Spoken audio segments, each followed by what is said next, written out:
Hi అండి. అందరు బాగుండారా? నేను బాగుండా, మీ అందరు బాగుండాలని మనస్ఫూర్తిగా కోరుకుంటున్నా. ఆవకాయ ఊరగాయ పెడతానండి.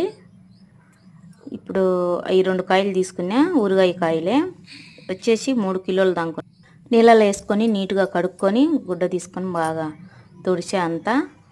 తర్వాత సన్నగా తరిగి ఉప్పులు కొద్దిసేపు ఒక అర్ధగంట సేపు బాగా ఆరబెట్టేదలను. అదిగోండి.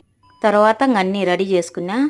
మెంతిపిండి, ఆవాలు, కారం పొడి, ఉప్పు, సాల్ట్ అయితే వేయిలా, ఉప్పి ఆడిచ్చేసిన మిర్చితో. తర్వాత బాగా తర్వాత పెట్టిన కొంచెము ఒక్క ముక్క దంచి తెల్లగడ్డలు, కారం పొడి కేజీ తీసుకున్నానండి కారం పొడి అయితే. తర్వాత అన్నీ కలిపానండి సమానంగా చూసుకొని, అన్ని కొలత తీసుకొని అదిగోండి కలిపి పెట్టాను. చాలా బాగా వచ్చింది, చాలా బాగుంది. కానీ అబ్బాయికి కానీ బాగా నచ్చిందంట, బాగా తిన్నాడు.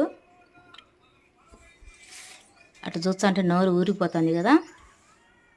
ఆవకాయ అంటే ఇష్టం లేని వాళ్ళు ఎవరు ఉండరు. కానీ అన్నీ బాగా కొలతలతో తీసుకునే చాలా బాగా రెడీ చేసినానండి.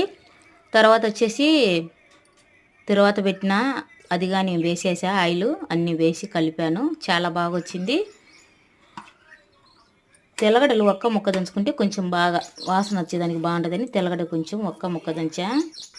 లాస్ట్ ముద్ద తర్వాత మా అబ్బాయికి కలిపి బాగా పెట్టాను. భలే ఇష్టం మా అబ్బాయికి ఊరగాయ అంటే పానము. ఆయన కోసమే ఊరగాయ చేయడం. కానీ ఎప్పుడో ఒకసారి పప్పులేకి పెరుగులేకి వాడతాం మేము. కానీ మా అబ్బాయికి బాగా ఇష్టము, తింటా ఉంటాడు అప్పుడప్పుడు. భలే తిన్నాడు, ఇష్టంగా బాగా తిన్నాడు ఆవకాయ ఊరగాయ. ఎలా అనిపించిందో